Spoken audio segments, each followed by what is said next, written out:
God of War Ragnarok is amazing. I think we can all agree that Kratos is now one of, if not the best video game character of all time. During all the promotion for the game, Thor was hyped up to be Kratos' biggest challenge yet, but he's not even the main villain. That title belongs to the All-Father himself, Odin. Welcome back to Villain Review, and today I will be breaking down Odin to find out just how good of a villain he is. Scale of 1 to 10, let's go. I don't know where I go when I go. There's no Valhalla for me. Ragnarok cannot be the end. I need to know there's something more than this.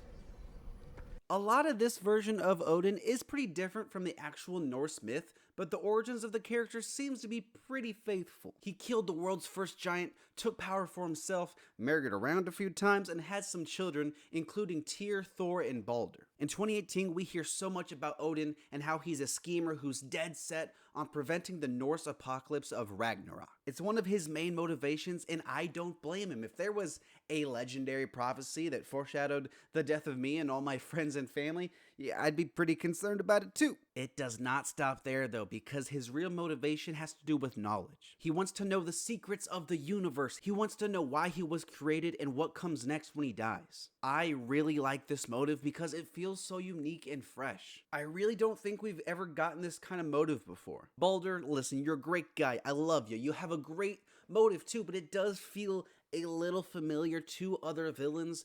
Barbossa from Pirates comes to mind. But Odin, I don't think we've seen this before. We have so many big, powerful villains whose goals stem from anger or jealousy or a lust for power, but so rarely do we see an all-powerful villain motivated by curiosity and fear. It makes a lot of sense too, because in this world where gods are as real as ever, mortals find purpose in worshiping their gods. But what about gods? What's their purpose? Especially Odin, the biggest and most important god in this universe. It's a great motive for any character, good or bad, but it works for Odin because while his motive is fair, the way he goes about pursuing it, not so much. He wants this goal so bad. He wants to know why he exists so bad that he's willing to risk countless lives, the well-being of many, and even his own family members to achieve it. The more I think about it, the more I like it, and I think this is just, it's such a great motive for this franchise to tackle. They've already handled the anger and selfishness of gods, so why not tackle the nature of gods and the actual reason for their existence? I've given him no reason to trust me. Not yet. But he's got some very big questions. And I have so many answers to give. So I've seen some reviews for this game, and a lot of people don't seem to like the vibe of Odin, and just look, okay, it's my opinion, I think he's fantastic. Odin has always been hyped up to be a very smart guy, powerful, yeah, but the dude battles with his brain. Some people might have wanted a big, powerful villain with an intimidating voice, design, and weapons, and I wanted that too. Good thing we got it, his name's Thor. Odin is the brains of the operation and Thor is the muscle. They work perfectly with each other when it comes to evening out the threat of Asgard. Odin is a manipulator, and personally, I think the approach of giving him this friendly and likable voice was a great idea. When you first go to Asgard, he seems like a friendly dude. He defends you against Heimdall, he jokes around, he never drops that tone. Some people might have wanted to see that flip where he shows a dark side, but again, that's not what Odin is. And it makes him feel like a real villain. Because look, in real life, villains aren't big, meathead, scary guys like Thor. If you do have a villain like that in your life, I wish you the best. Real life villains are the people who act nice to your face, who do bad things when you're not there, and then play victim. It's honestly really refreshing that Odin is like this because, again, it's not seen very often in villains. The more I think about it and revisit his scenes, the more Odin starts to stick with me. He appeals to Atreus' curiosity, to Kratos' love for his child. He always makes it seem like he doesn't want that beef, but he kind of does. He's that freaking snake-ass Karen for your mom's yoga class, subtweeting people in the corner. Did you ladies know Loki gets no bitches, and that Kratos has a tiny wang? I do not have a tiny wang. There are no villains like this in this franchise, and I'm so glad we have him. It adds so much more depth to the Norse pantheon, but also just all the gods we've ever seen. It shows that not all gods are similar. They don't just all want power for the same reasons. Odin wants power, sure, but only to avoid his death and to learn why he was created. Also, the dude is a freaking genius. It might be easy to discredit just how smart he is. Just damn, the dude's smart. More on that later, though. In your lifetimes, has anyone ever worshipped you? Ever prayed to you? Can you even imagine that kind of love? No!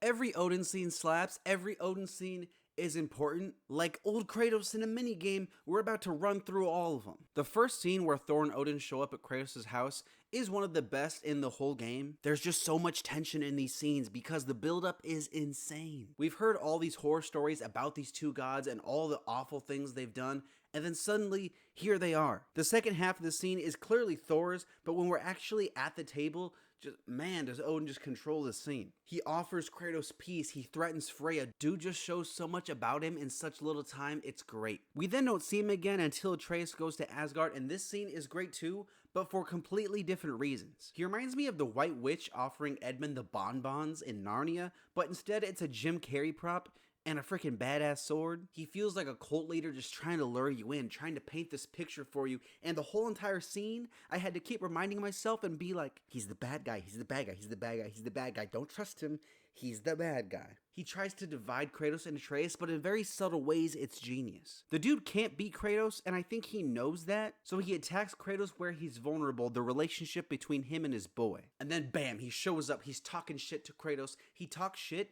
and then he takes it back. He tries to show Kratos that friendly side that he's using to get Atreus' trust. But when Kratos does not bite at all, he flips and starts talking shit back. He goes from saying, oh Kratos, you should be proud of this kid, to saying, Is it any wonder that your boy is in no rush to come back to you? it's the small touches in what Odin says. He doesn't say your boy, he says our boy. It might sound unassuming, but it isn't. It's all intentionally chosen to further the rift between father and son. And then we get the plot twist, and it's insane. On the surface, yeah, it's just another fun plot twist, but when you actually think about Odin's plan, hot damn is he smart. When he shows up in the beginning and starts telling Atreus to stop looking for Tyr, he knows it's just gonna make him want to do it more. It's deliberate so that Odin can get inside Kratos' camp. He can get that first-hand account of everything his enemies are going to be planning or even could potentially plan. I love when we get a character that people say is smart and then they're actually smart. All the scenes where he's trying to figure out the mask are good because his passion for the mask is genuine and he really does want Atreus as an ally in this venture. His intentions might not be what they seem, but that's what makes him interesting. As the player, our knowledge of Odin is very similar to Atreus in that sense. We've heard bad things about him, but then he treats us real nice. He gives us a new gameplay mechanic. But we have to stop ourselves and go, okay, wait, Mimir said this guy's bad. He's probably just trying to play me. It puts us in Atreus' shoes, and I like that.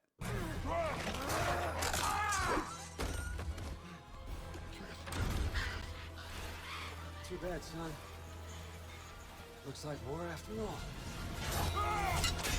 How can a sweet old man do so much bad? It's actually very simple. Honestly, all the people that say he never flips out of old man nice mode, dude, he kills his son, stabs him straight through the chest.